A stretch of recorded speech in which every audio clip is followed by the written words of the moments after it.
ലോകത്ത് എവിടെയാണെങ്കിലും ഒരു ചായ കിട്ടിയാലും ഒന്ന് കുടിച്ചു നോക്കണം എന്നുള്ളൊരു ആഗ്രഹമുള്ള ഒരാളാണ് ഞാൻ. അപ്പം ഉച്ചയ്ക്ക് ചായ കുടിക്കണം എന്ന് ആഗ്രഹം പറഞ്ഞപ്പം എൻ്റെ കൂടെയുള്ള ശ്രീജേഷ് ഏട്ടൻ ഇവിടെ ഒരു ഫാർമസ്യൂട്ടിക്കൽ കമ്പനിയിൽ വർക്ക് ചെയ്യുന്ന ഒരാളാണ്.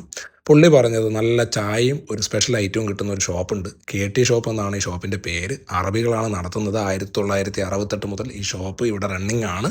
സ്റ്റിൽ അവരുടെ പഴയ മെനു വെച്ചിട്ട് തന്നെയാണ് കാര്യങ്ങളൊക്കെ പോകുന്നത്. അപ്പോൾ നിങ്ങൾ ആലോചിക്കുന്നുണ്ടാവും എന്താണ് ഇത്ര സ്പെഷ്യൽ ആയിട്ടുള്ള സാധനം എന്ന്.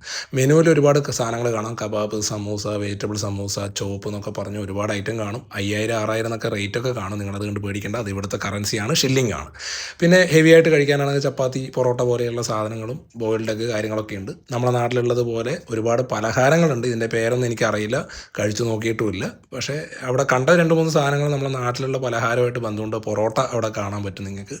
അതേപോലെ തന്നെ കാണാൻ പറ്റുന്ന ഒരു സാധനമാണ്. ഏത് ഷോപ്പിൽ പോയാലും ഇവിടെ സമൂസ കോമൺ ആണ്. സമൂസയും നിങ്ങൾക്ക് കാണാം. പിന്നെ എന്തൊക്കെ പേരറിയാത്ത സാധനങ്ങൾ, പിന്നെ കോഴി പൊരിച്ചതാണത്. ഇതൊക്കെ നിങ്ങൾക്ക് അവിടെ കാണാം. അതിനൊക്കെ റേറ്റും കാര്യങ്ങളൊക്കെ ഉണ്ട്. അതവിടെ നമ്മുടെ സ്പെഷ്യലായിട്ടുള്ള സാധനം ചായയും നല്ല മട്ടൻ കബാബുമാണ് ഇവിടുത്തെ സ്പെഷ്യൽ ഐറ്റമാണ്. ചായയിൽ എനിക്ക് തോന്നുന്നത് കുറച്ച് കണ്ടൻസ് മിൽക്കൊക്കെ ചേർത്തിട്ടുണ്ട്. മധുരം ഇഷ്ടമല്ലാത്ത ആൾക്കാർക്ക് ഈ ചായ ഇഷ്ടപ്പെടണമെന്നില്ല. പക്ഷേ എനിക്ക് ചായ കുടിച്ച് നോക്കി, നല്ല ടേസ്റ്റ് ഉണ്ട്. നല്ല കടുപ്പത്തിൽ നല്ല ചായപ്പൊടിയൊക്കെയാണ്. നല്ല ടേസ്റ്റ് ഉണ്ട് സാധനം. പിന്നെ മട്ടൻ കബാബാണ് ഇതിൻ്റെ പ്രത്യേകത. നമ്മുടെ നാട്ടിൽ കിട്ടുന്ന പോലെ സോസ് കാര്യങ്ങളൊന്നുമില്ല.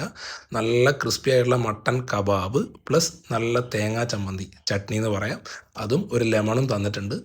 കഴിച്ചു നോക്കി. മട്ടനിൽ ഇഷ്ടമുള്ള ആൾക്കാർക്ക് ധൈര്യമായിട്ട് ഒരു തവണയെങ്കിലും പരീക്ഷിച്ച് നോക്കാൻ പറ്റുന്ന ഒരു ഐറ്റം.